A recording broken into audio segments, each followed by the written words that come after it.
traditional way with a peace chant. It's called Shanti Mantra in Sanskrit. This particular mantra is from Kathopanishad. Swami Vivekananda, as you know, is very fond of this Upanishad. And this is a mantra which is chanted by the Guru and the Sishya, the teacher and the disciple, when they come together, praying to the Supreme Being to reveal to them the real nature of knowledge, application of the knowledge, and for strength to strive to achieve knowledge, and most importantly, to continue this exercise of cultivating knowledge without quarreling. It's a very interesting statement in the Upanishad, that there be no dissension or disharmony between us. And chant in original Sanskrit, because the mantra of Sanskrit itself is so elevating, and give you a simple translation, not a literal translation, but a translation of the spirit of this mantra. Om Sahana Bhavatu Sahano Bhunaktu Sahaviryam Karavavahai Tejasvinavadhitamastu ma vidvishavahai. Om Shanti Shanti Shanti Harihi Om Tat Sat. May the Supreme Being protect us both by revealing to us the true nature of knowledge. May the Supreme Being protect us both by revealing to us the application of that knowledge. May we, the teacher and the disciple, cultivate together knowledge and wisdom. May the knowledge and wisdom that we cultivate be effective and illuminative. May there be no dissension or disharmony between us.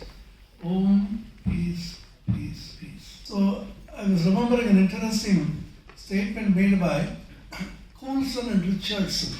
Chemical engineering people here will know. He was one of the earliest persons who wrote a book on chemical engineering.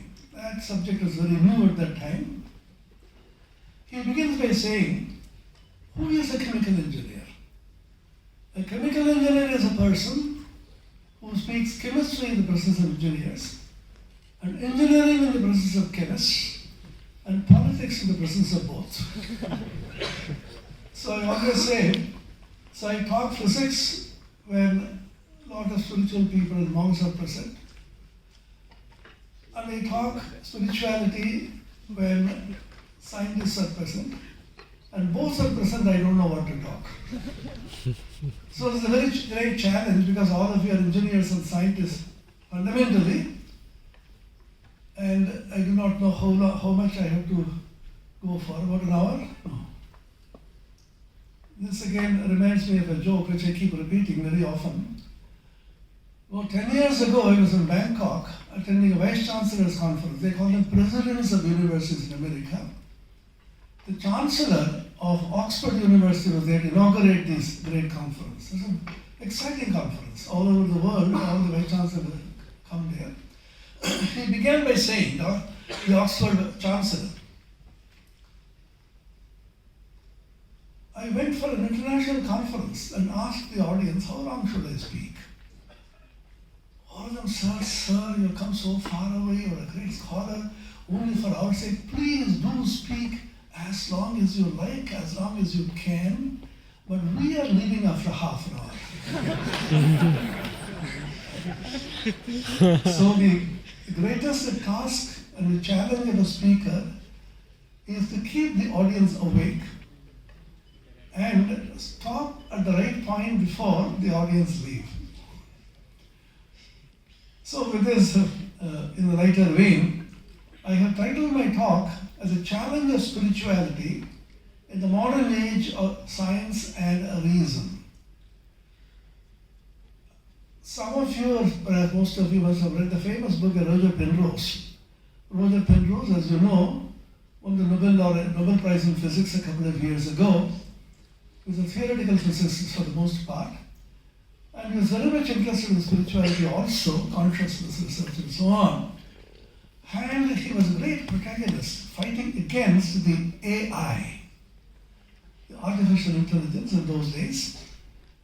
And strong AI and weak AI, two categories of AI as you know. Strong AI people feel that the human brain can be completely and totally replaced by artificial intelligence. Whether the human brain is thinking algorithmically or is there anything else in the human brain, is a debate which is going on. Algorithmic thinking, as you know, you have a certain algorithm, exactly follow that. So you can train the computer to repeatedly learn certain things. But where the computer fails is where certain idioms are used in language, certain very subtle, what we call vyanjana in Sanskrit. It is not directly expressed, it is expressed very in a subtle way through certain idioms. The famous or notorious joke, computer was asked to translate. Spirit indeed is willing, but the flesh is weak. The computer translated by saying, wine is good, but meat is bad. Flesh is meat, and spirit for it is wine. So this is a problem, and he wrote 3 books. The first book was called Emperor's New Mind. You know the joke of Emperor's New Clothes. And most of you know, Ulanga Raja. In Bengal it's called Ulanga Raja. A king, absolutely stupid, because otherwise he would not be a king. And he had very wise mantris, advisors. He was boasting about his prowess, just to fool him. People said, Raja, you look so handsome, so beauty. There were no clothes at all, simply like a magician who was trying to make up something. And everybody said, oh Raja, you look so fine. He said, just to please the Raja, sycophants are there everywhere. The world will come to a stop if sycophants are not there. You always have to praise the man who is the musician. That's been going on since eternity. And the Sanskrit poets used to go to Rajas in those days. If they run short of Swarna Mudras, golden coins, they will go to the Raja, praise him, get some coins. There was a small little boy who got him and said, hey, Raja Ulanga, he has no clothes on. So this was the parody, Emperor's New Mind, about artificial intelligence, he was saying. Then there's a chapter in which he says how the powerful formalistic logic, which is so carefully constructed by Whitehead and Russell, through great scholars, this has been smashed to smithereens by Gödel. Many of you must have heard the Gödel or Gödel is also pronounced something, in which he showed formalistic logic stops and complete is baffled in certain situations. The famous inconsistency and incompleteness theorem, very simply put, it says, there are certain theories which can be complete, then they will be internally inconsistent. If a theory is completely consistent internally, then it cannot be complete. And it's completely revolutionized. There are 3 theories which revolutionized the modern age, not me, I mean the 19th century, 20th century. One was the theory of relativity, 1905, followed by 1925, general theory of relativity due to Einstein. The second was starting from 1900 and following still the quantum theory. You know all of them. The quantum theory that a particle can also have a wave characteristic and vice versa. What is a particle? Physics does not know. And the third is the Gödel's theorem. So these were extraordinary, revolutionary thought currents. Remember, science is not only technology. This is one great mistake which has come to our minds because of the power of technology, because of the wonders that technology can do, but pure science goes beyond its only thought. In physics, particularly in theoretical physics, there's the concept of thought experiment. You don't have to need a laboratory to be able to do experiments. Your mind can be the greatest laboratory, and they're called thought experiments. Einstein did the thought experiment. The famous thought experiment, Schrodinger's cat. Many of you must have heard about this. So these are experiments, thought experiments which do in your mind come up with extraordinary results. Roger Penrose says in that book that Gödel came up with this theory, to put it very in a simplistic fashion. It says there are certain statements which are true statements, which are neither provable nor disprovable within the framework of a formalistic logical system. Let us take a very simple naive example from religion or spirituality. I believe in God. You say, I don't believe God exists. Then you ask me, can you prove God?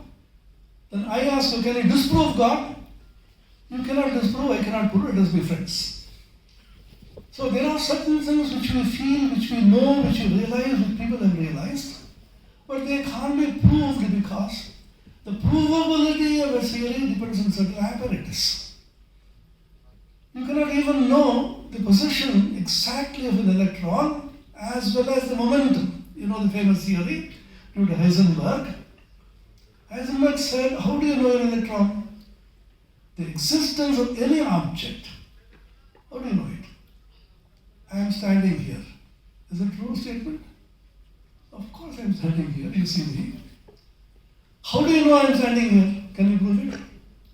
Don't show me the videograph. Don't show me the photograph. You are seeing me because of the senses. The sense of vision that you have, light from my body, reflected, goes into your ear, into your eyes, and you see something and you interpret that by saying that I am standing here. Which means all the inputs have to come through the senses. There are 5 senses which are well known: the eye which sees, the ear which hears, and the nose which smells, the tongue which tastes, and the skin which has a sense of touch. Through these 5 senses we have input. How are you sure that the senses are reliable? We do not know. If there is a defect in your eye, and if you can't hear properly, and you can't smell properly, the input that you get may be processed by your mind to a completely different result. So your perception of reality, perception of the reality of the world is completely and parasitically dependent on your senses. How are you sure that the senses can be depended upon? It is just like depending on the huge controversy going on the Google and the Facebook and the Twitter and and then WhatsApp and so on, the fake news thing which is going on everywhere. How do you depend that that news is correct? The perception which you have through the eyes and the perception through your senses, how dependable are they? This question has been raised again and again in philosophy and religion as well as in science. This is the beauty.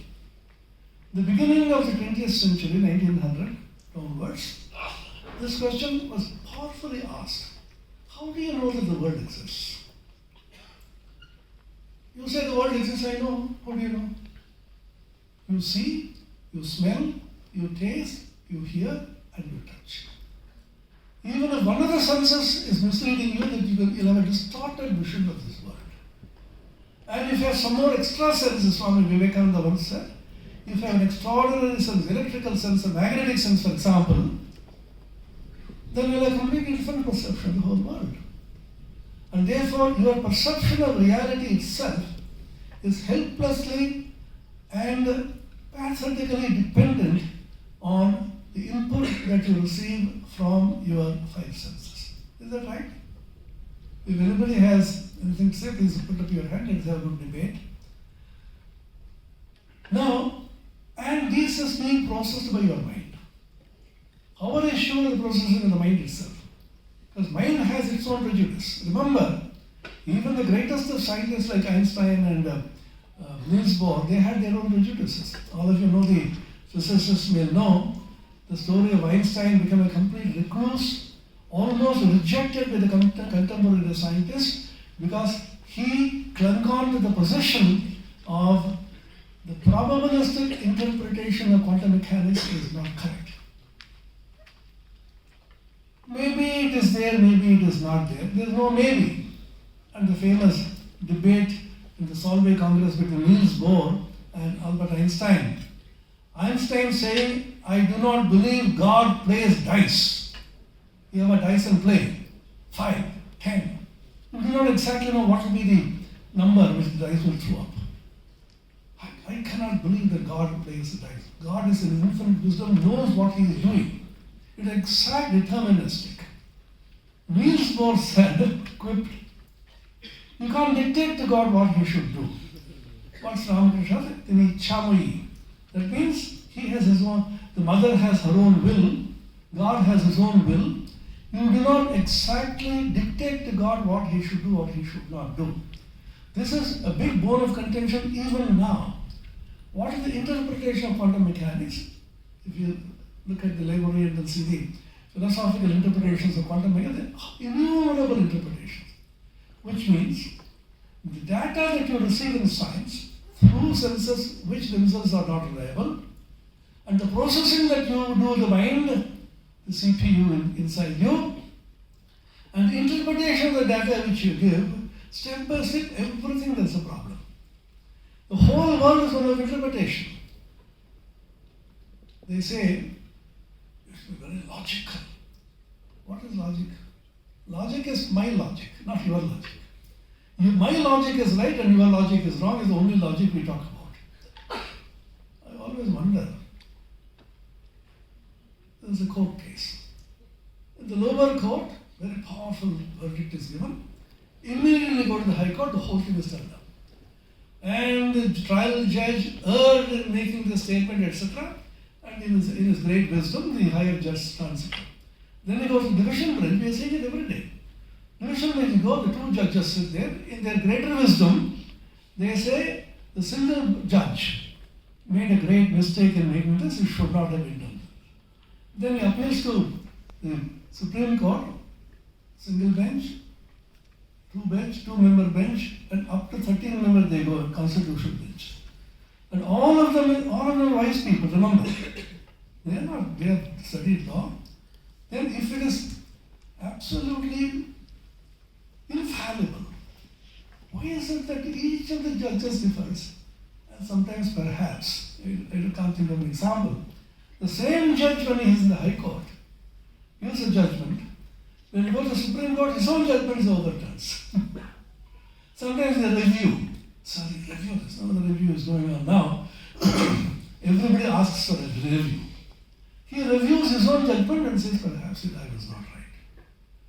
Then what is right? So we always swear by science and reason. Reason is something which is the most flimsy. What is reason? The reason which you do according to certain apparatus of reason, based on the inputs which you receive with the fallacious senses, interpreted still more fallaciously by the mind, which is full of prejudices and bias. At the end of it, we come out with a conclusion and say, this is the reason. I don't believe other things. But my reason says just the opposite. So whose reason will you believe? Once again, reason is based on the prejudices and biases which each one has. And the scientists, the so-called powerful scientists, are people who are highly biased about their theory. There's a joke about Hoyle, he was an astrophysicist. It seems he used to ask his students, how long have you been researching into this theory? He said, 10 years tomorrow.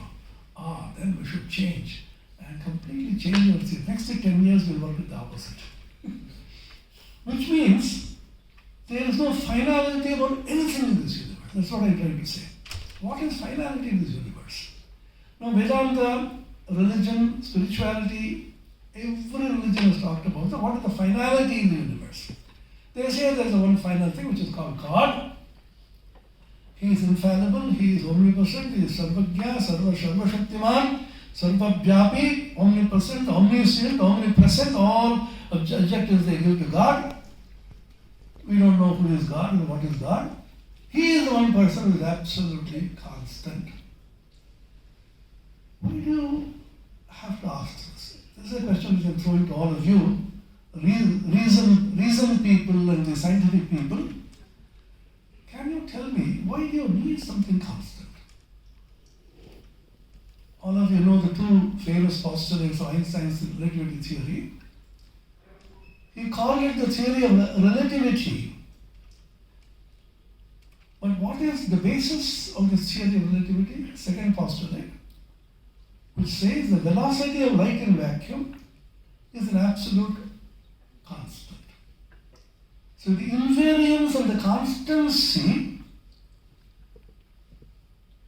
is the basis of all change.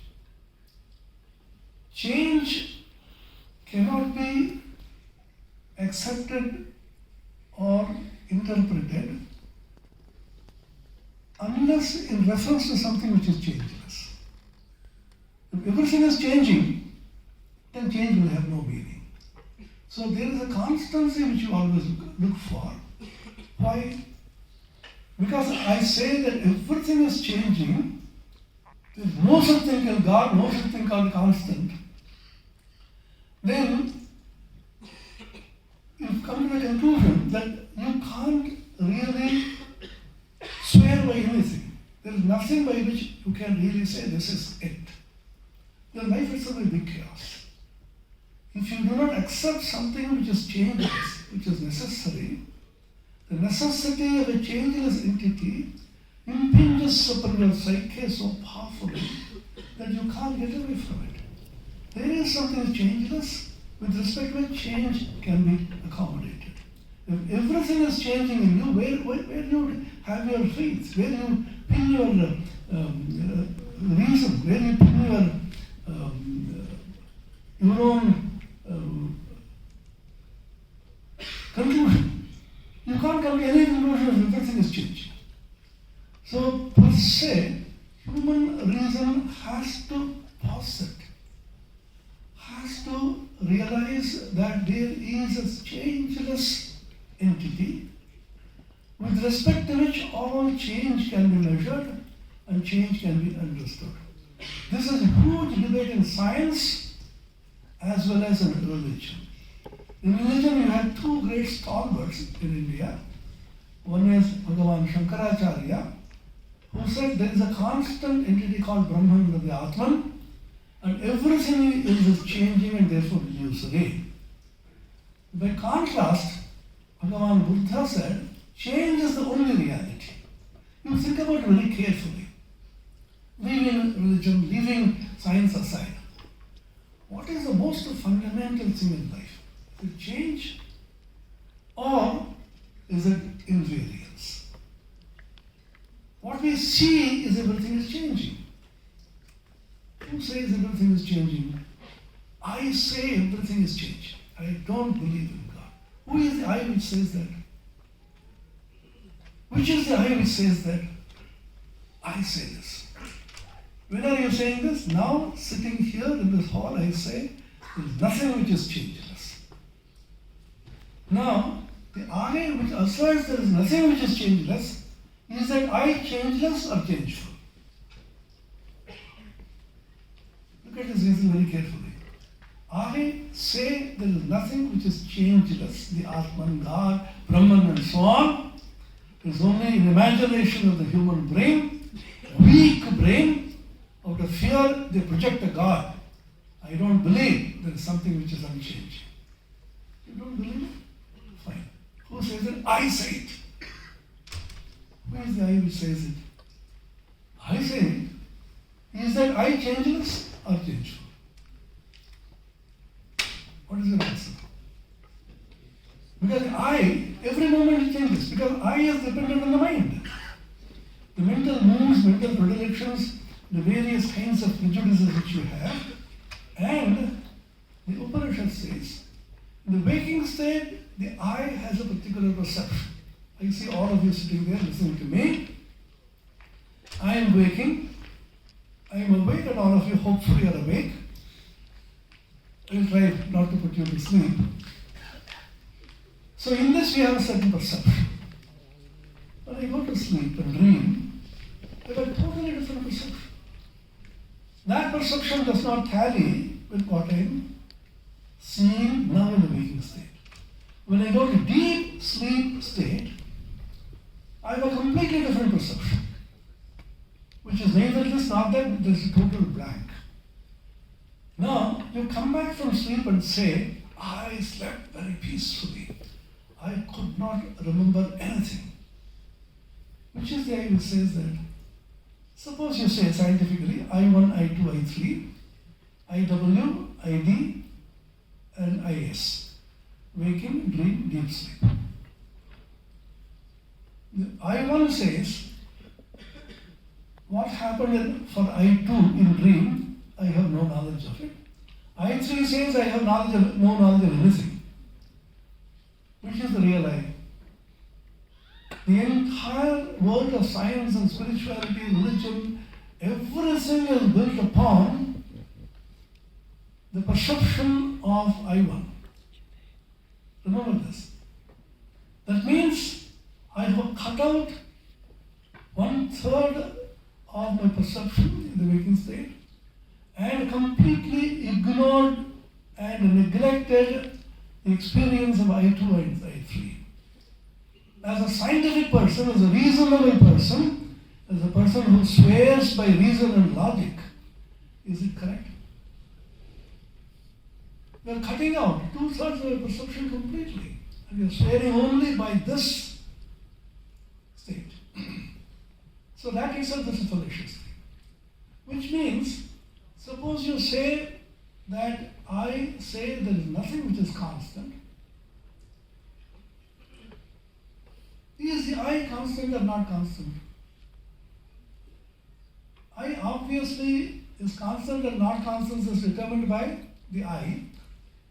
So once again I come to the second. Roger Penrose points out, the entire argument comes round and round and is an argument in a cycle. So knowledge itself shows its limitation by showing that you cannot come to any conclusion within the framework of the knowledge system. And if you get out of the knowledge system, then you are in a realm which you do not know about. This is a great difficulty in all reason and all kinds of logic.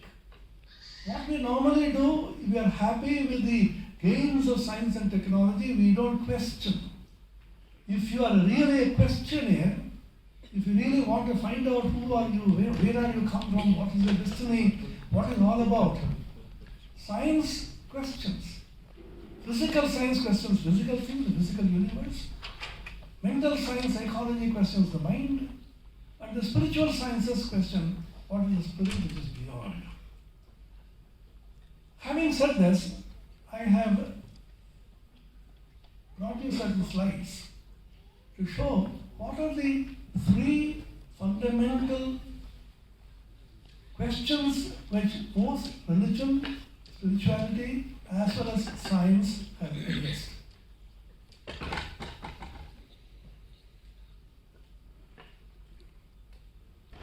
You can have a look at this slide. 3 fundamental principles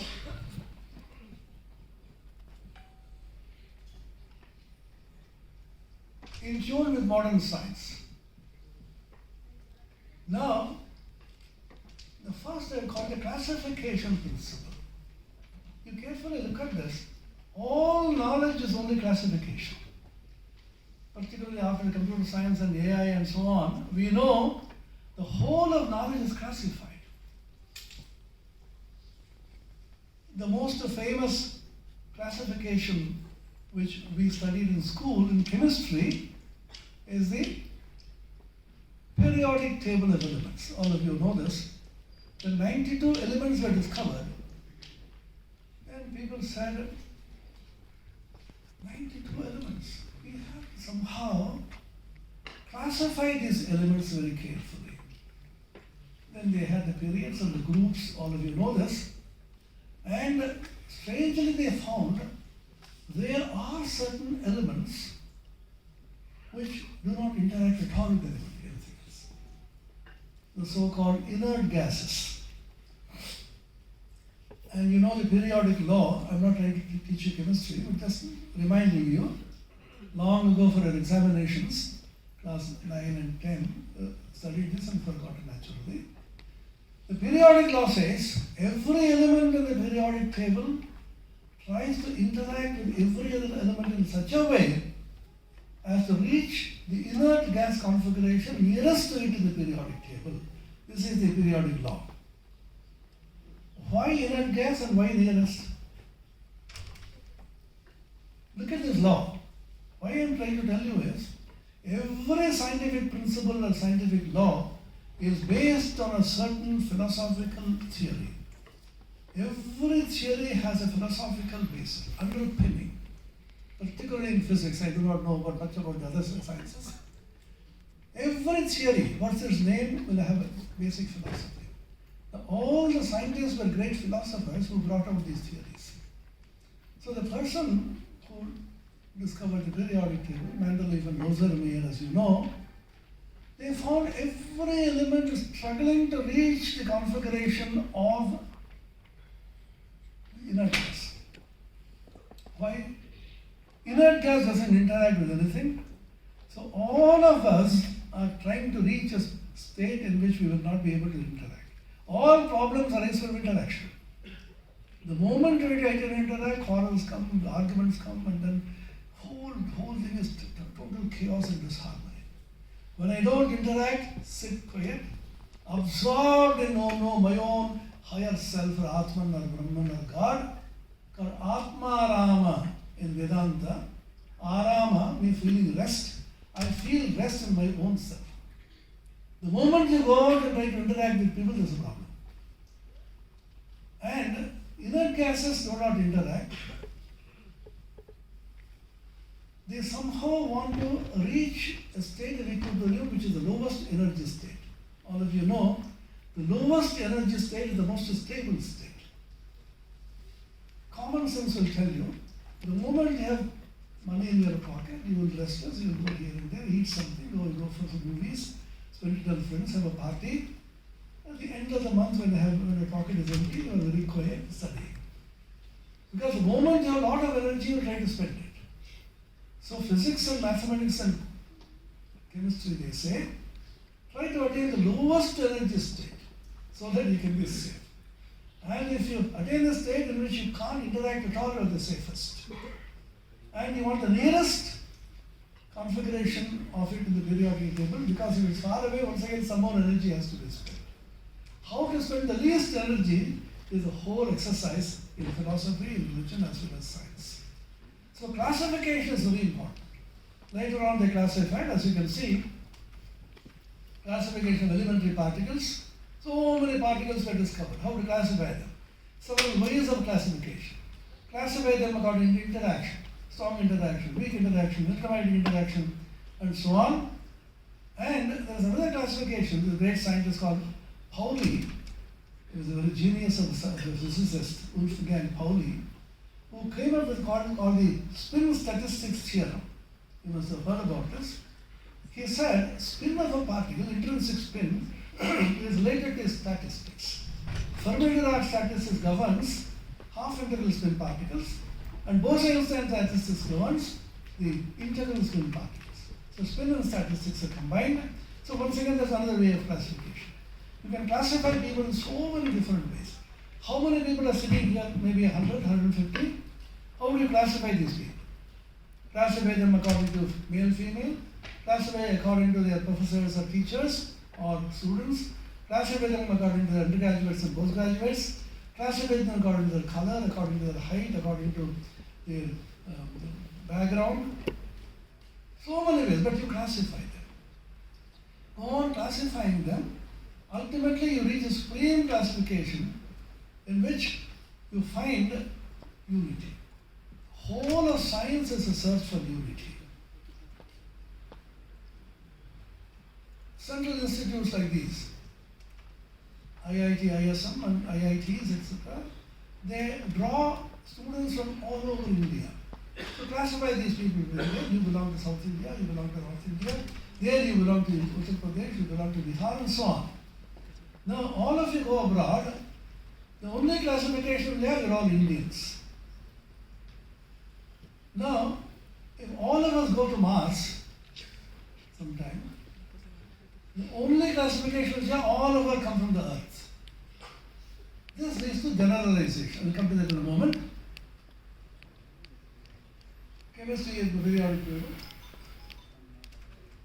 In Vedanta, there are several ways of classifying. They said, can you classify the kinds of sorrow? Does everybody have some sorrow or the other? Anybody without sorrow? No? Anybody can say, I have no sorrow at all. I'd like to go down to this person. He's already attained the highest. Buddha said everybody is full of sorrow. Dukham, dukham, sarvam dukham. Now suppose we ask you, how many kinds of sorrow are there? Oh, innumerable kinds of sorrow. Can you classify them? This is the genius of Indian scientists, ancient Vedantists. They classified. There are only 3 classes of sorrow. One is sorrow coming from the mind and the body. Very common. You have a stomachache, you have a headache, you have a backache, and your mind is in trouble. Somebody insulted you yesterday, you remember it today and cry. The sorrow which comes from your body, from your mind, it's called dukkha. Another dukkha is very common, coming from the beings outside. The most common, the Belur Math from which I come, mosquitoes. Terrible, they give so much of. And now, the new virus which has come in, half a dozen viruses, H3N2, all possible combinations of alphabets are there. I put some 3 or 4 in between. This is what biologists trick you by using so many alphabets and some numerals in between. H3N2 virus.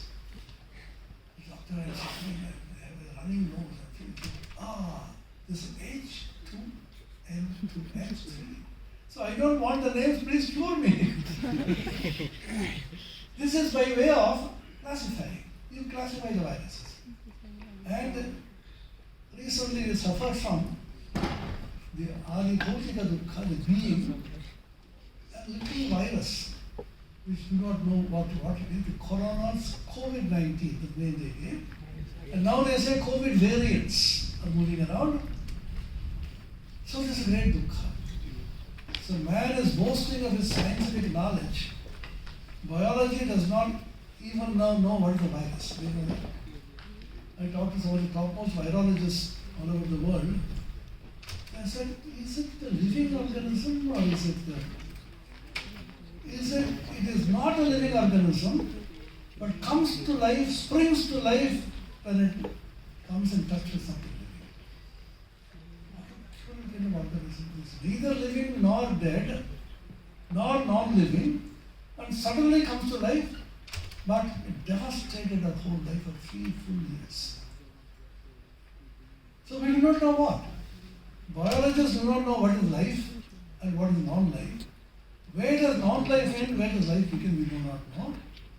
Physicists do not know what is matter, what is energy, and still we say we do not believe in God, we are scientific people, you know nothing. Not knowing anything is the greatest challenge of both science and spirituality. Actually, we really do not know the reality. What it is, we do not know. But trying to know, and then man says, wait, give me 10 more years, I will try to know what it is. And more ignorance comes. As Albert Einstein's contemporary Eddington, famous astrophysicist, once said, it is just like emptying a well with a leaky bucket. There's a well full of water. You want to empty it with leaky bucket. One piece of knowledge, once you get, one piece of ignorance also correspondingly implanted there. You can't empty the well of truth with a leaky bucket, which is our intellect. So, dukkha which comes from the various bhutas, various beings, including human beings, who give us so much trouble, this is called the Adi Bhautika dukkha. And certain kinds of dukkha which come from situations which are beyond our control. You have a tsunami, you have an earthquake. These are the Daivika dukkha. So three kinds of dukkha. You can't find a linear dukkha beyond the classification of sorrow. And classification of human aspirations. Suppose I ask you, this is a question which everybody asks slightly later in life. All of you are young. I somehow want to finish my BTech. I am dreaming I will go to this university, that and that, so on. Then what are you going to do? What are you seeking in life? What is exactly are you asking in life? Have you asked this question any time? What exactly I am seeking? Now what everybody is seeking is a package. This is a new word. We did not know as students. Then everybody says a package. 10L, 15L. You know what is L? Oh, you don't know, there's a package. He is offering this package. And we have come to a situation in which human beings are being auctioned. Earlier I thought only goats and cows used to be auctioned. Now, human beings, IPL, he is auctioned. Oh, he has been sold at 8 crores. He is 12, he is 10. And the human being, with so much of dignity and so much of study and so much of talent, is glad and willing to be auctioned. So look at the civilization of people who are claimed to be extraordinarily rational. It's what we are. So we ask the question, what is it that we are asking in life? What do you seek in life? Suppose I ask any of you, what exactly are you seeking in life? What is your aspiration in life? I want to do this. Then what? Then suppose you got it. So we should ask, what is your aspiration? Innumerable things which we want in life. Can you classify them? Ancients classify them dharma, artha, kama, moksha. 4 things is what man needs. Man has desires, of course. By man I mean woman also. Gender-wise is important. So women is important, including me. A human being, let me put a human person, he has desires. Of course, everybody has. I also have. Everybody has. And to fulfill the desire, you need money. Kama is obvious, and artha is required to fulfill the kama. But Vedanta says, religion says, spirituality says, that it has to be regulated by dharma. Dharma means the principle of sacrifice by which your enjoyment should not impinge and destroy the enjoyment of somebody else. There's a famous court case in UK, in United Kingdom, England. The aristocratic babus there, they're very fond of having a walking stick and holding them and continuously talking to their dogs. They usually don't talk to human beings much. But the dogs, they go on talking. This is called modern civilization. You don't look at your neighbor and smile at him, but you keep on fondling your dog. This is fashion. An aristocratic Englishman was walking with a bowling stick. And another person is coming in front. The stick hits his nose. And immediately, you have no business to hit my nose. And this gentleman said, you can't walk in the way when I am walking. You should be more careful. A big quarrel ensued, they went to court. In the West, for everything they go to court. So why was my nose hit? And the famous judgment which is often quoted by a very witty Britisher judge. Yes, you have the right to hurl your stick, but your right to hurl your stick ends where the other man's nose begins. So you can't have unbridled freedom to do things at the expense of somebody. This is democracy. You have no right to deprive your neighbor of the same enjoyment which you have. I feel very happy. I'll shout at the top of my voice at 12 o'clock in the night. You do it, don't disturb the other man.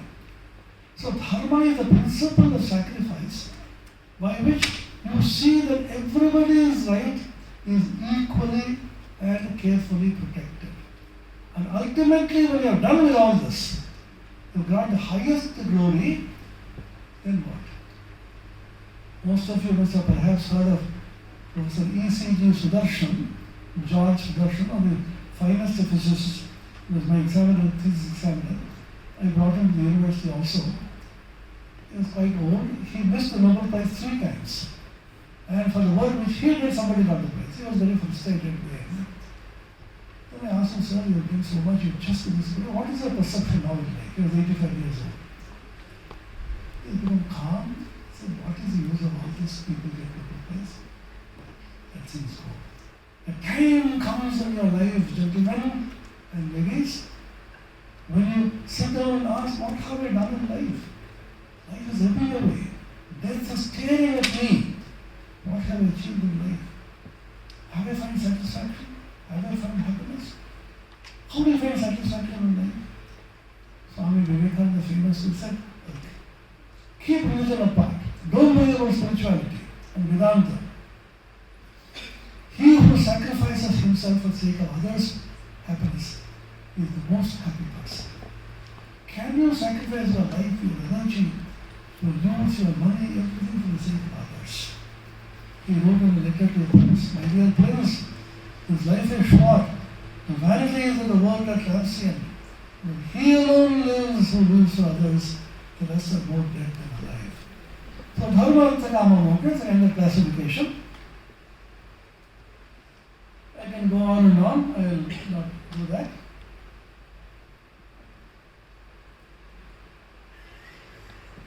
The second principle is called generalization principle, which is common to science as well as spirituality. You go on generalizing. How does science grow? Swami Vivekananda, famous lecture, I recommend this lecture to all of you, Reason and Religion, famous lecture, in which he says science has grown through 2 principles. One is the particular has to be referred to the general. General is referred to the more general is referred to the most general of the universe. He gives an example of Newton. Newton saw an apple was falling. That was a particular incident. So all of us would have been satisfied with that. But being Newton, the scientific genius, he said, is it a particular event or is it a part of a general event? He referred to the greater and great principles and discovered the law of universal gravitation. The particular referred to the general and more general, most general. And when you go to the most general, you discover a law, scientific law. So this is a generalization principle. Go on generalizing. Don't be satisfied by fragmentary, particular experiences in life. This is the human mind. Human mind is never satisfied by isolated experiences. You take an experience, you try to relate it to all the experiences which you have, experience of the whole universe and the whole of humanity, and try to find a meaning in that experience. Human mind is a meaning-seeking creature. Human beings. You always seek a meaning in that. What is the purpose of this? What is the meaning of this? So, generalization principle. And I claim that every scientific principle has arisen from a particular philosophical idea. Some example I'm going to give you, I can add more. What is the concept of symmetry? Concept of symmetry is very crucial to science as well as to spirituality. Symmetry is a harmony, and symmetry is related to beauty. What is beauty? certain basic ideas to ask the definition we don't know. She is beautiful. He is beautiful to look at. What do you mean by beautiful? That means he has an axis of symmetry. Suppose I am walking like this.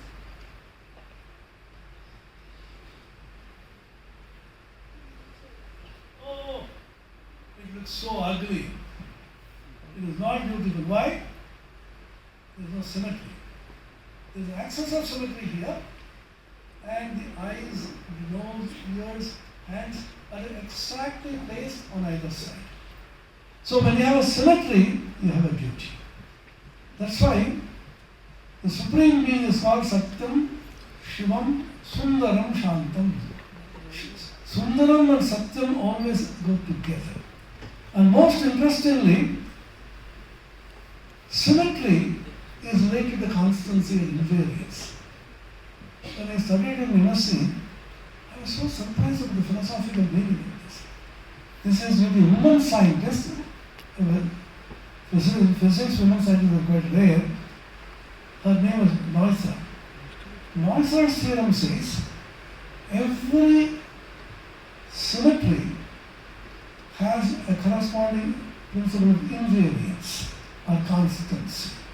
That means beauty is related to constancy, and the Supreme Being, if there is anybody, if you believe in one who is constant, unchanging, should be the most beautiful. He is Sundaram. And I spoke to you about this. Einstein's theory is actually a theory of invariance rather than the theory of nature.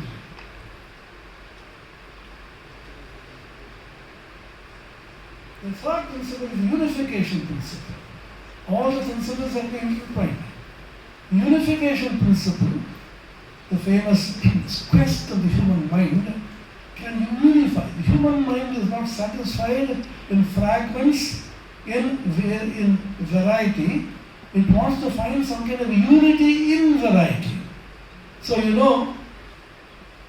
Einstein's quest for unified field theory, and he did not succeed till the end of his life.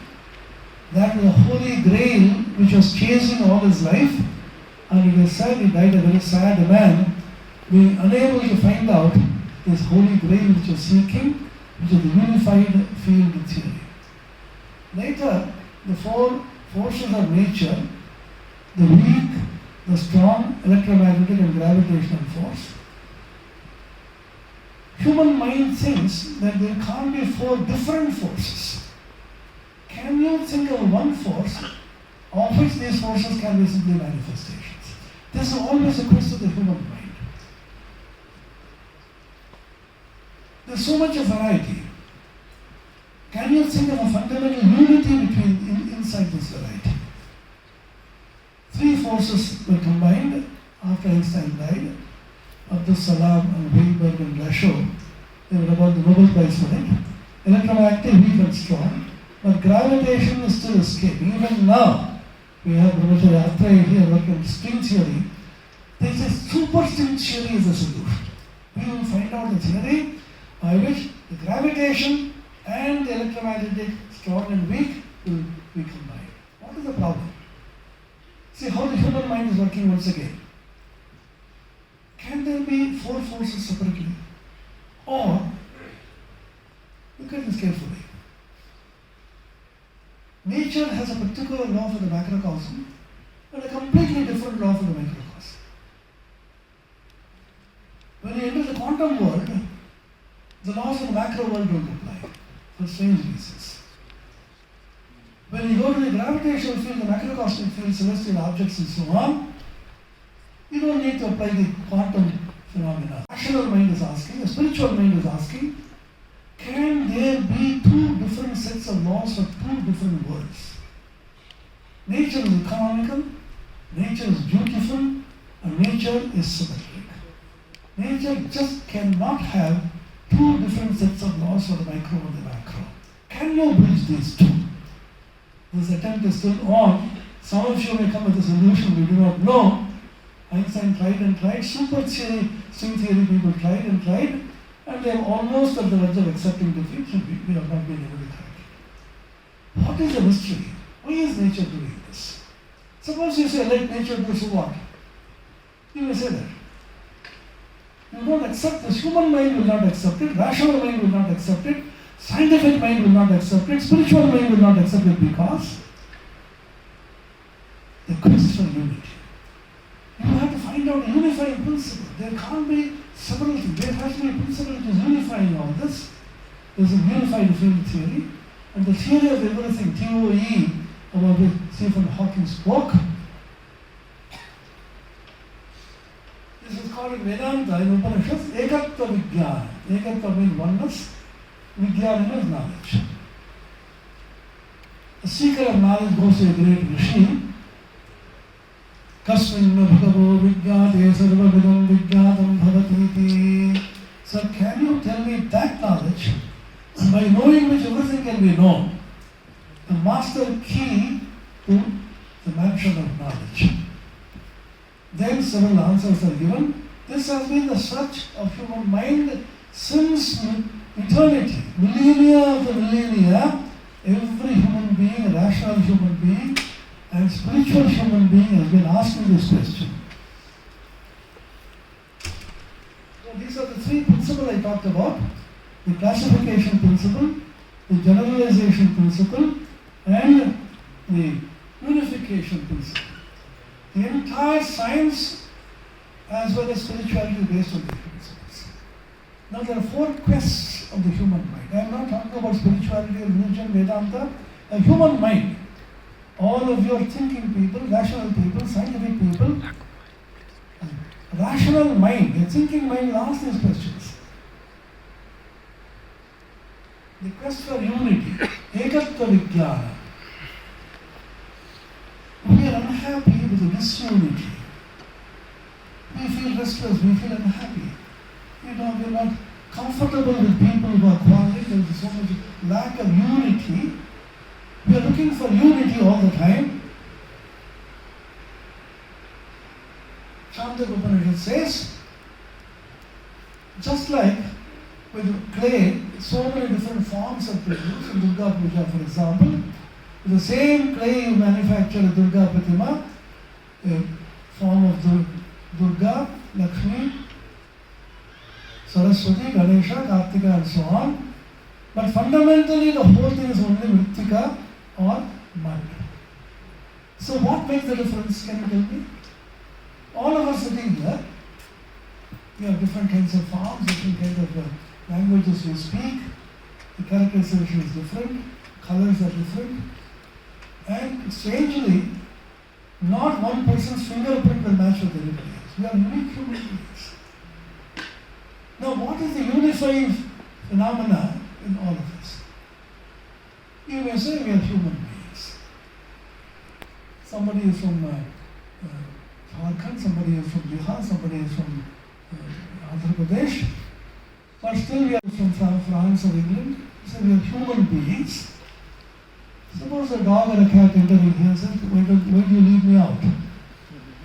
You feed me at home and then throw me out in the hall. Oh, you are here. Oh, now you accommodate me. Then what do you say? He's not a human being. Let's say a living being. Is that a good generalization? Then what about the tables and chairs and the microphone which is there to help me to speak? So what is the most generalized form? Being. Just being. So everything is. Easiness is a fundamental characteristic of every object. And therefore easiness, what we call in Sanskrit asti, sat, is the most generalized form which we can take. So it is a quest for unity. All the time trying to find out the unity, the unifying force, because that is the fundamental quest of the human being. All questioning ends when you find unity. And there is another interesting concept in science which spirituality reflects, which is microcosm, macrocosm. We call it in Vedanta Vyashti and Samashti. Vyashti is the individual, the microcosm. Samashti is the macrocosm, which is the universe. So microcosm, macrocosm are in dynamic equilibrium. This is science. And Vedanta says the Vishnu Samashti always exist as balancing each other. Everything which is the macrocosm has a miniature size of macrocosm and vice versa.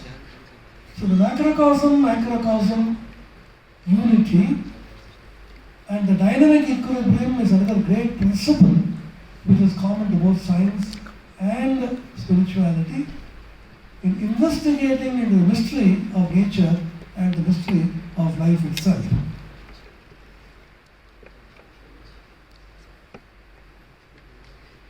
And the second quest is the quest for a continuum. All of you know, when Einstein discovered his 1905 theory of relativity, he said space and time are not two different entities. Don't talk of space and time, it's a space-time continuum. 1925, the general theory, he said, and matter also, it is space-time matter continuum. He was asking about the fundamental nature of gravitation. Newton said one object is trying to pull the other object, attracting. Then the question is why attraction? Why not repulsion? Remember, gravitational force is the only force, there is no repulsive force there. There is only attractive force. So many questions arise.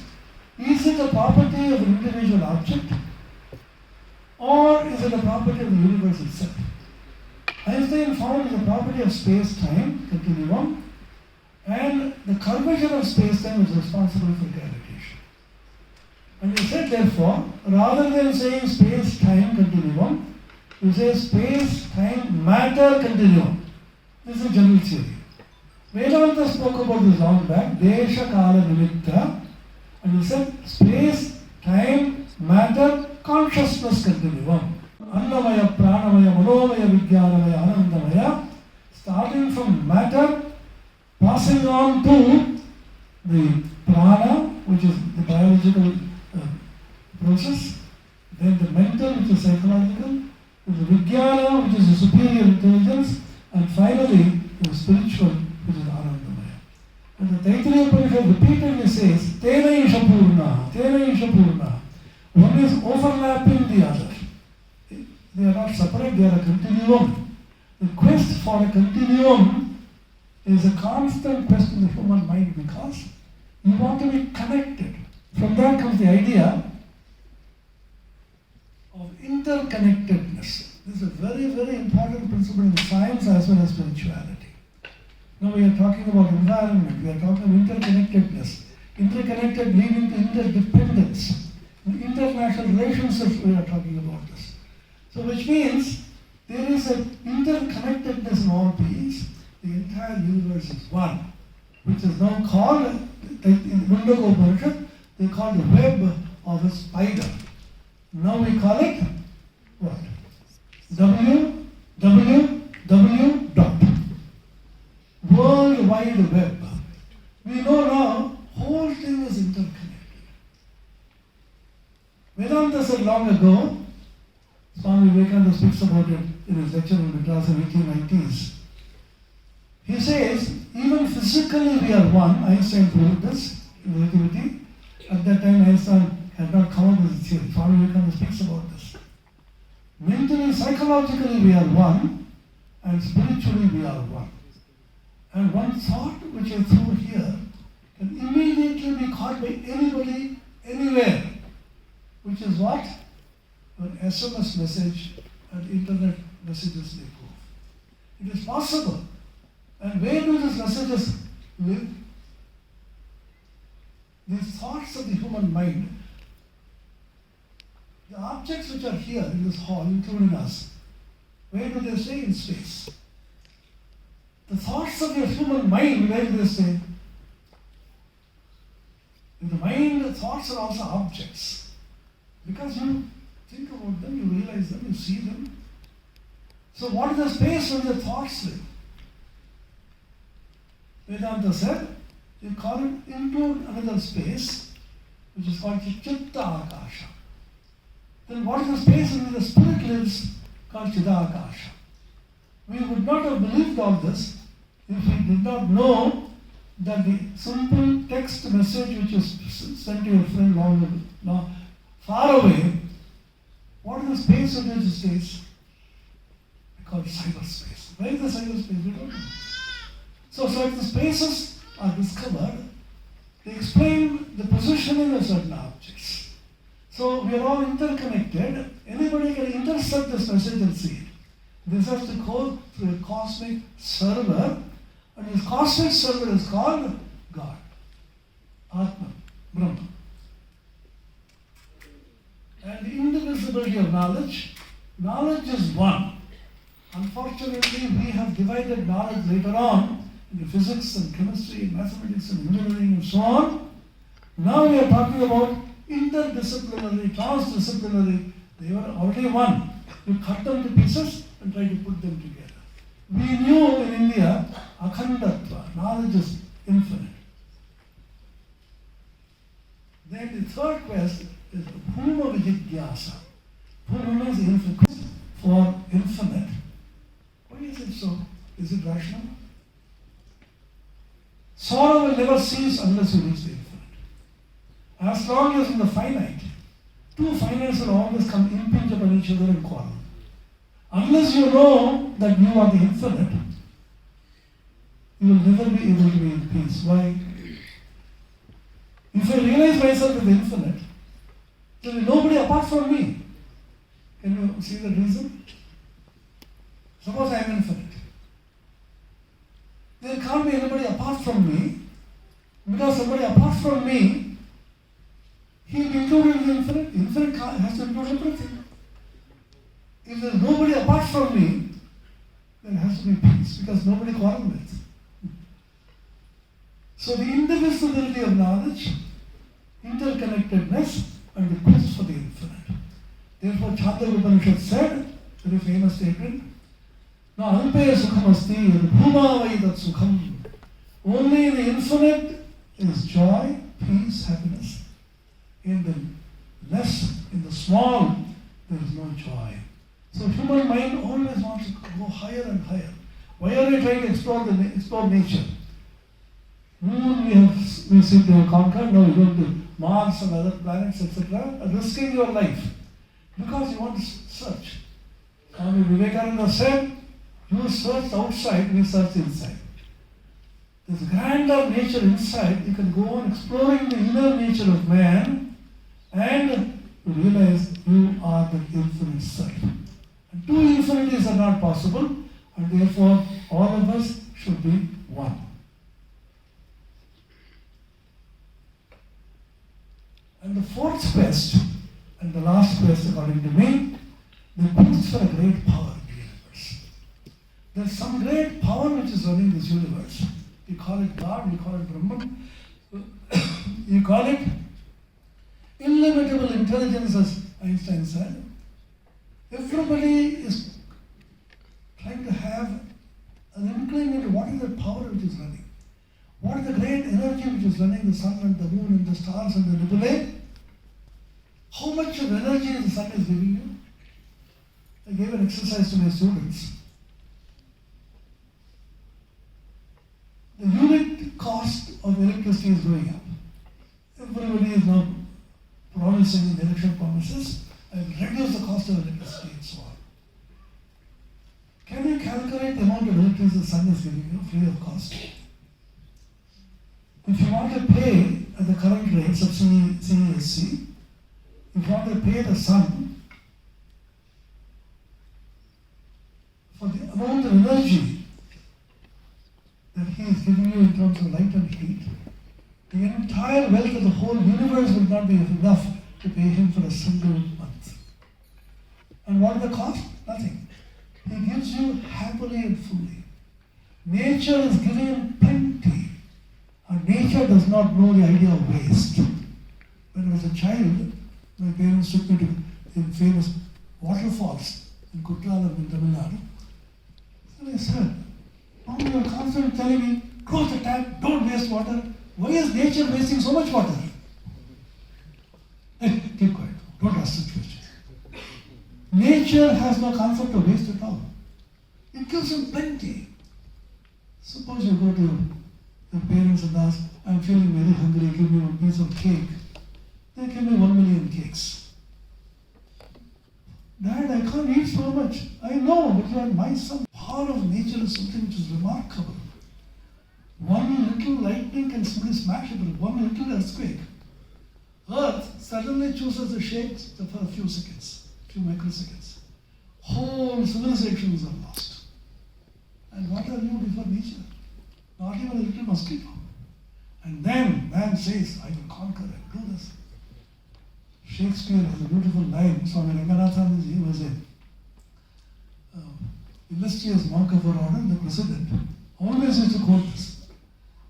As students used to imitate his lectures and used to memorize, he said, measure for measure, Shakespeare, he says, man, proud man, just in a little authority, most ignorant of what he is most assured of is grassy essence. Not possible.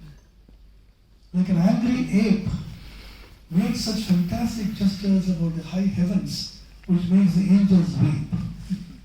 How little do we know? Nature can simply smash it in a moment. So what is that great power? So you look at the power of nature, you cannot believe in God. Why do we worship the sun and the waters of the seas and the rivers? Every day, a Hindu boy or girl looks at the sun, chants the Gayatri Mantra, because not it is God and all that. What is the power it gives you? I don't know how many of you have experienced the total solar eclipse. Just for a few microseconds, the entire earth becomes dark and absolutely cold. If it continues for a few seconds, we'll be dead. That is the power of nature. And this poor sun in our planet, in our planetary system, is considered the most mediocre star.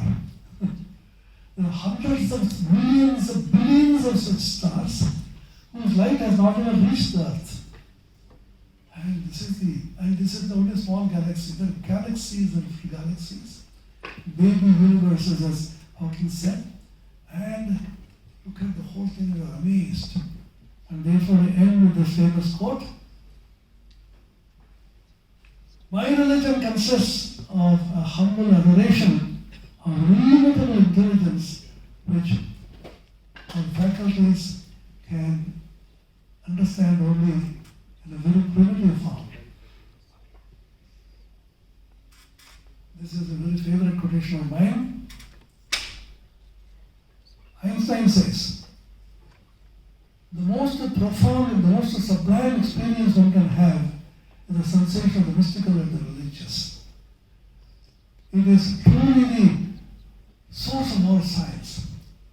To know what is impenetrable really exists, manifesting itself with the highest wisdom and the most radiant beauty, which our dull faculties can understand the most primitive form. This feeling is the center of true religious consciousness. And this cosmic, religious and mystical consciousness is the noblest mainspring of all scientific research. Any questions? Probably we could take a few questions. From your deliberation, what I could get, that in the background of a constant reality, all changings or the changes are going on in the universe, visible universe. Then as a human being, what is our duty to reach near that constant reality or to satisfy it so that we can be at peace with ourselves or lead a better life in terms of maybe matters and all? What should we do to reach near to that constant reality against which all these changes are going on? What should be our duty as a human being? You should sit down and decide that. I can't decide it for you. See, what you should do is your business. And what you really want is your business. If you want peace, then you have to do certain things. Suppose somebody says, I don't want peace. I'm happy lack of peace. If you go and tell the Russian president and say, you want peace, be happy, he said, no, I'm happy with throwing missiles. So that's his way of thinking. So what you want in life, it's a way you have to decide. Ideas are thrown to you, nobody can decide for anybody else. This is the great message which I am giving to all these boys and girls here, because you have to decide your life. And you want to live a higher life, greater life. These are all relative terms. Somebody may think if you earn billions and millions of rupees, then you will, and your palaces will be. And then now suddenly we say, oh, so and so, he is now Khan, and there's so many cases, investigation, etc. And you start, you kill Vairagya for a few hours. No, I don't want all that. Again, something comes to you. So what we should do in life is something which nobody can tell you. What the Vedanta, even science, these are truths. You take these truths, integrate it with your life, and find out the path forward. Because any path is given to you, then you follow that path, whether it will be for you good or not good, we don't know. Nobody can decide your life. Unfortunately, we don't want to decide our lives. Yes, this boy, yes. You thought about the Krishna Guru. And I think the chief is go on for the whole night. Firstly, I would like to thank you for this amazing session. Sir, I have a couple of questions, but I will start with this one. So, as you mentioned, there is a limitation to human understanding, and there is a intrinsic bias in every human being. I completely agree with this one. Also, all the scientific literature, research, everything is limited, and we cannot trust anything 100% because all the theories have been proven wrong in science. Almost, not all, every theory, but almost. So, how do we know for sure that the framework of logic and science, I know it's not reliable, but how do we know Vedanta and spirituality framework is reliable, and if we want to live a meaningful life, how do we figure out the correct framework? If logic and science is limited, what would be the correct framework? Vedanta is also limited. I didn't say Vedanta is infallible. The beauty of Vedanta is it says they are not infallible. But it throws a challenge. This is what I have realized, that the Rishi in the Kathopanishad says, the Nishiketa, the little boy who went to Yama, was taught by Yama the highest Brahman, knowledge of Brahman, Brahma Vidya, and having realized it, Nishiketa went beyond sorrow and realized the highest bliss. And anybody, anywhere, in future, and any time, following the same process will also get the same thing. That's the challenge. You try. See, Vedanta does not say, like science. Science also does not say, I give you the highest minor truths. Vedanta says, this is the truth I have realized. Being fed up with all finite things, I went to this. I pursued and pursued, I got this realization. And another Rishi comes and says, no, I got another kind of realization. Every Rishi has his own school of thought, his own disciple, his own way of realization, and he has recorded as the Upanishads. You may try it out if you like.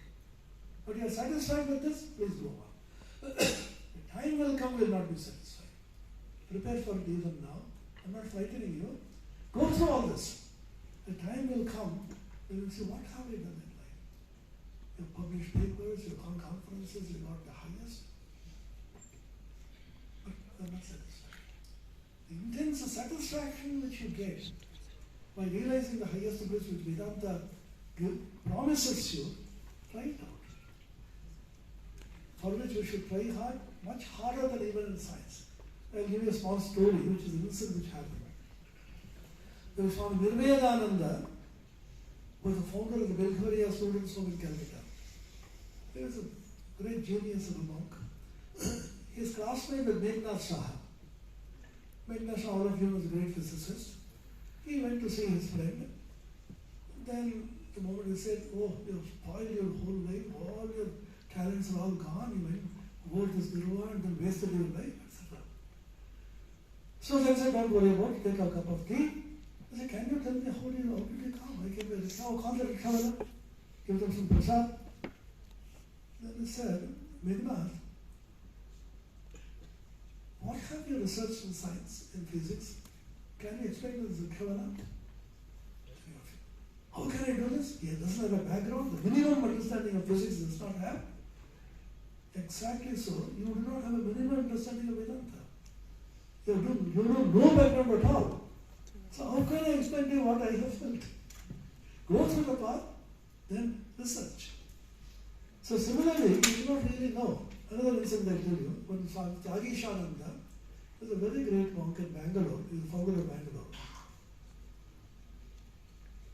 Again, one of his friends, he was a great lawyer. Very successfully, he pleaded the case and won the case, came back, removed his black coat and became a monk. So his friend came to him and said, can I stay here with you for a couple of days? Of course, most welcome. After 3-4 days, he wanted to go. At that time, he said, oh, I have understood your way of life, all your monks. You have the same kind of facilities, you have a beautiful room, you will all wonderful food. They say, Ramakrishna Order, 𝐿𝐸𝐿𝐸. What does people eat? People make fun. So you are also the same kind of life which I am leading. Then ತ್ಯಾಗೀಶಾನಂದ did not argue. That is right, maybe. Then he said, now I am leaving. No, don't leave. Since it's the same kind of life, why don't you live here? Oh, no, please allow me to go home. No, you're the same kind of life you're living. You can live in the ashram the same kind of life. No, I know it is different, please leave me in the So, these are challenges. I told you in the beginning, challenge of spirituality. They are not saying I am saying the final word. I am not saying this is right and that is wrong. They are saying this is what I have made. Vedahametam purusham mahantam adityavarnam tamasapparata tameva viditva ativrittumeti nanyat pantha vidyate yanaya. I have seen, I have realized the supreme being which is beyond all ignorance and darkness, and knowing him alone will give peace and joy, and no other way. This is the declaration of the Rishi. He is not saying, you pay me $500 and you will become my shishya. No, my follower. He says, this is what I have realized. I have documented my experience. This is science. Scientists do not say you should follow me, except that if you want more PPs, the scholars to show it from the CV. He said, don't follow me. This is what I have found in my lab. You try it out in your lab. And it has to be replicable. Truth, if it is really truth, it has to be unlimited by time, space, and causation. Anywhere, anytime, same should be replicable. The replicability of scientific truth is applicable even in spirituality. The Upanishads are the recordings of the realizations of the great scientific, spiritual scientists. They never say you should follow me to get peace. I have followed peace. I have attained peace following this. And anybody is open to follow this. Anyopyevam yovidathatmameva.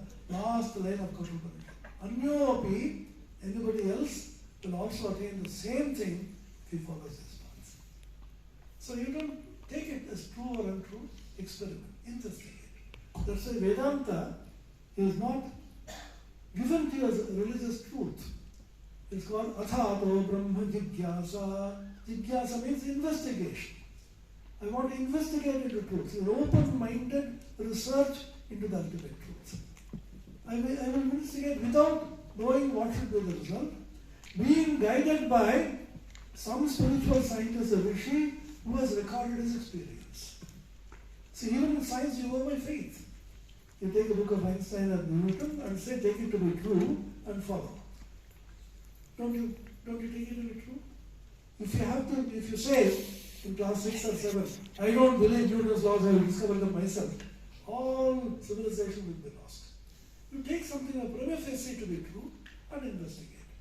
So they have recorded, when a large number of people have experimented and recorded for thousands of years, the possibility of this being true is very large. That's what I'm saying. And I'm asking you, my friend, what other way is there? Are you happy now? I was not happy. I said, since I'm not happy now, these people promised something, let us try it out. This robe which you're wearing There's only to investigate into the truth of this. I do not know whether we find it. This is what these people promise. They seem to be genuine. I feel that the rishis were genuine. They were not misleading us. And anyway, I have no other option because other things don't satisfy me. So I'll just try it out for a change. This is the open question. Probably, yes. So ideally, if someone wants to explore this domain of Vedanta, what would be the correct roadmap or the most efficient roadmap? If someone wants to experiment in practice. Once again, I may be biased. Read Vivekananda. There are 9 volumes. Particularly read the 3rd volume of Swami Vivekananda's Complete Works, Lectures from Colombo to Almora. In very simplest language, he explains a series of lectures. And I read the Complete Works of Vivekananda, but it was 4 yogas: Jnana Yoga, Bhakti Yoga, Karma Yoga, and Raja Yoga. And you will really see something, which is what helped me. I can only tell you what helped me, and you may take something else if you like. And you may try it out if you like. Sir, there could be one challenge in reading these kind of texts, as we are only familiar with reading scientific texts. So, if we are reading something like that, and we are understanding something from our limited biased perspective, how do we break that bias and understand things from the writer's perspective, like Swami Vivekananda or whoever that is, for that matter? Is that possible for initial? My friend, everything depends upon how hungry you are.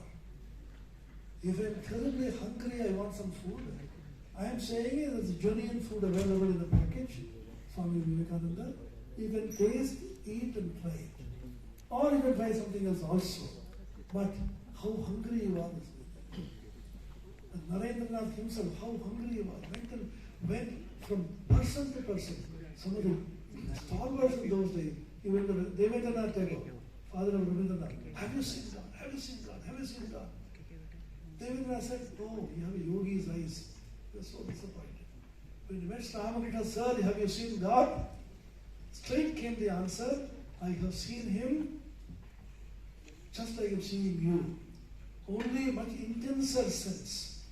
And I can show him to you, but my dear boy, who wants to see him? People are so mad about everything else, except if you really want him, you shall see him. This is again a fundamental principle of science, even life. You will get what you sincerely seek. For that you need the hunger. If you have the hunger, you will run behind which is the best hotel available, which is the best food available. You try here and there. This is what happened to most of the Western disciples of Swami Vivekananda. They were trying here and there. Miss Josephine McLeod was a very dear American disciple who used to call herself a friend of Vivekananda. She and her sister were going around listening to all the lectures in Vedanta. So boring that season, she didn't want to go. She saw a poster, Vivekananda speak in Vedanta. Shall we go? Oh no, let us try. He says the first sentence I heard was truth, second sentence was truth, third sentence was truth. I listened to Vivekananda all my life. Every word he spoke was truth. Her life was changed. She cried, that man gave me eternal life. She was ready, the hunger was there, they satisfied. So life is a challenge. You go on exploring, trying. And whatever you may do, don't live the small, limited, sensual life. This is one thing which feels so sad about students. All this will go. Live for something higher. Live for something good. Live for doing some good to society. So this little life should not be spent away in sensual pleasures. When the hunger comes to you, the way will also be short. Yeah, I apologize. Because of the limited time, we can't take any more questions right now. I know we all have more questions than answers now. But once again, let's thank. Yeah. The last question, yes. Thank you, sir, for coming. I just wanted to ask, what is your opinion about atheists, like famous atheists like Richard Dawkins or somebody like that, and their main argument against theism, that the God cannot be simultaneously omnipotent and benevolent. So, I mean, what is the argument for theists against this logic that the God, either he can be omnipotent, but then if he is not benevolent, he is indifferent. Or if he is benevolent, omnibenevolent, he is not omnipotent. Why else there is sorrow then? Why should you argue with him? No, I just wanted to ask your point of view about this. No, what for? What's your purpose? So 100,000 views by 100 people, and they have followers. Everybody has a follower. So remember, in this huge world, everybody has a follower. Have you heard of Hyde Park in London? Yes, very good. London is a Hyde Park. I went there also. Very interesting place. It's a marketplace of mad people. Khepar Hata Bazaar. Small groups of people will be preaching their own religion, their own philosophy, and there will be some followers. And they will move into something else. So every person with any idea will have some following. And then he thinks, but you feel hurt, oh, that fellow doesn't believe in God, so what should I do to him? God is not worried whether he believes in him or not. God has allowed him not to believe in him, so let him not believe. And you also don't believe in God. I'm not telling you believe in God, disbelieve in God. What I'm saying is, you investigate the truth. The ultimate state of Vedanta is very simple. I am sitting here, you are standing there. Is it true or not true? Yeah, true according to my senses. What is the proof? According to my senses, vision and hearing. There is no proof that I am sitting here. There is no need for a proof that I know I am sitting here. Aham asmi, I am, is a feeling which does not require any proof from outside. Even senses also. Is the senses certified to you standing there? Suppose the whole thing is totally dark. Suppose I ask you, are you there? I will find out. I will find out and tell me. Because you know I am here. That I am is a spontaneous, natural thing which you constantly feel. That I am. Vedanta says this undeniable, incontrovertible substratum which is the I is your God. Can you deny I don't believe in all this. I don't believe. The scientists have discovered a new planet somewhere, I don't believe. I don't believe this exists. I don't believe God exists. Do you believe you exist? I don't believe I exist. Who says that? I say I don't believe I exist. I cannot deny myself. So the undeniable substratum, which is me, the I, that is Vedanta's God. Aham, Asmi, and that is Brahman, Aham Brahmasmi, is the ultimate truth. But all this only theory as long as you have not felt it there. So another thing, hunger cannot be cultivated. Anything else can be cultivated. Hunger has to come to you, to starve, and then you have to come to you. So when this question gnaws into you and then you feel restless, you are absolutely intensely dissatisfied with the present state of existence. And we are not, we are quite happy with what we are. Now and then we come and sit in a hall and then listen to lectures and go. When this will pounce upon you, impinge upon your consciousness like a bulldog, and then possess you like a ghost, and then say, I can't live anymore unless I find the solution to all this. Which came from Vivekananda. He was a complete non-believer. So Ramakrishna never asked him to believe in anything. May I ask one, if somebody do not have this hunger for knowing God, can he be doing a good thing through karma yoga? So anything, you do anything you like, provided it is good for you and good for others. Swami Vivekananda said, unselfishness is God. Don't be selfish, don't be small, don't be sensual. Thank you. I think that's all we can take to the events of the day. Let's thank once again Swami Atmapriyananda.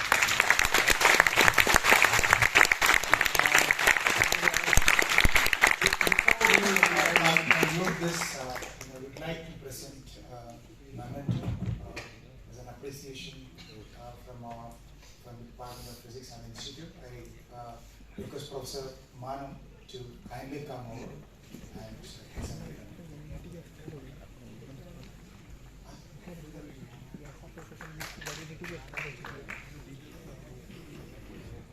incoming जा रही है